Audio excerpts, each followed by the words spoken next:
À la fin de chaque catastrophe, quelqu'un s'enrichit. Pourquoi pas vous?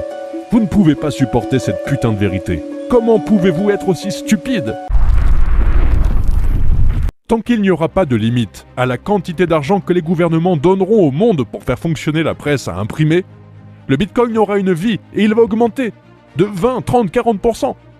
Je ne pensais pas que nous allions faire cette erreur tragique. Je pensais que nous avions appris quelque chose. Mais on n'a rien appris, parce que personne ne veut prendre la balle au bon. Le pays est entré en dépression sous leur surveillance. La seule chose qui va nettoyer le monde est une putain de dépression mondiale. Quand ils auront nettoyé toutes les ardoises, c'est tout. Il n'y a pas de retour possible sur les milliers de milliards de dollars que représente la dette nationale. Je me fiche de ce qu'ils disent. Biden dit que d'ici 2040, il sera mort, on s'en fout, remarque ce vieux schnock, il sera mort d'ici là, on s'en fout. Ils ne veulent pas en parler, parce que vous ne supportez pas la vérité. Mais vous l'avez maintenant. Mais c'est parfait pour nous. À la fin de chaque catastrophe, quelqu'un s'enrichit. Pourquoi pas vous? Maintenant, si vous voulez vraiment savoir ce qui se passe pendant ce Covid-19, d'ailleurs, il y a une raison pour laquelle il l'appelle Covid-19. Parce qu'il y en a eu 18 avant ça. Est-ce que tout le monde comprend ça? Pendant ce qu'ils appelaient la grippe espagnole, il y avait 1,5 milliard de personnes sur Terre.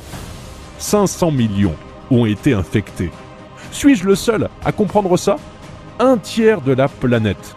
Vous revenez en arrière et vous regardez les photos des années 80, 90, et nous étions déjà en guerre. Vous ne pouvez pas supporter cette putain de vérité. Comment pouvez-vous être aussi stupide? J'ai dit ces mots de nombreuses fois. Pollyanna.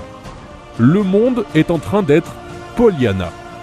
La semaine où il a été diplômé d'Oxford, il est venu me voir, et pour faire court, il est entré. Et il a fait ce que je lui ai dit. Il s'est fait 400 millions à 20 ans. Le cash flow est au service de la dette. C'est tout ce que vous devez savoir. Si vous avez lancé une entreprise sur eBay ou autre, et que vous êtes passé de 0 à 5000, c'est une croissance géométrique.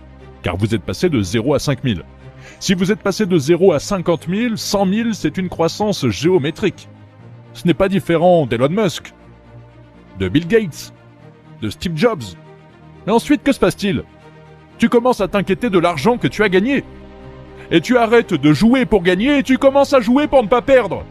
Et il n'y a aucune comparaison entre jouer pour ne pas perdre et jouer pour gagner. Vous commencez à convoiter vos biens comme une vieille poule assise sur ses œufs. Ceux d'entre vous qui se lancent dans les affaires comprennent la croissance géométrique. La seule chose que j'ai faite, c'est que je n'ai jamais arrêté pendant 10 ans. 120 heures par semaine à dormir dans des gares, à dormir dans les aéroports. Alors maintenant, comment faire de l'argent? Tu dois aimer quelque chose. Pour que ce ne soit pas du travail, il faut être capable de faire de longues heures de travail et ne pas considérer cela comme du travail. Et vous devez faire beaucoup de sacrifices. Trouvez quelque chose qui vous passionne. Puis travaillez comme un fou. Et entraînez-vous. Il y a plus d'argent en ce moment que jamais dans l'histoire. Les taux d'intérêt, c'est comme s'ils donnaient de l'argent. Les taux d'intérêt sont si bas. Et si le cash flow est au service de la dette, c'est parfait. C'est tout ce que vous devez savoir. Le flux de trésorerie disponible est au service de la dette. Quand vous achetez une entreprise, tout d'abord la chose la plus importante est un vendeur motivé. Et ensuite, le vendeur motivé vous aide à structurer l'opération autour des prêts commerciaux, c'est-à-dire des banques ordinaires. Tout d'abord, toute personne qui a démarré une entreprise, les premiers 50 000 ou 150 000 à partir de zéro, c'est de la croissance géométrique. Maintenant, quand vous achetez une entreprise qui a 1 million de dollars de revenus, j'utilise un petit nombre, et que vous l'apportez à une banque, la banque sait que lorsque vous dites qu'il s'agit d'un revenu sans risque, c'est-à-dire que vous ne savez pas combien la personne qui a fondé cette entreprise a dépensé pour créer ce premier million de dollars.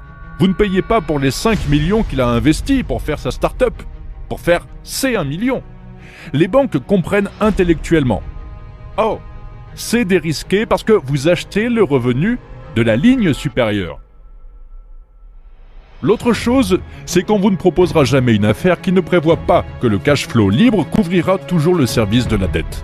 Tout d'un coup, tu es dans une autre ligne. Et quand vous dites cela aux banques, tout d'un coup, vous êtes un joueur, vous n'êtes plus un prétendant. Donc, dans la mesure où vous pouvez trouver des entreprises qui ont déjà un flux de trésorerie existant, la réponse est formidable.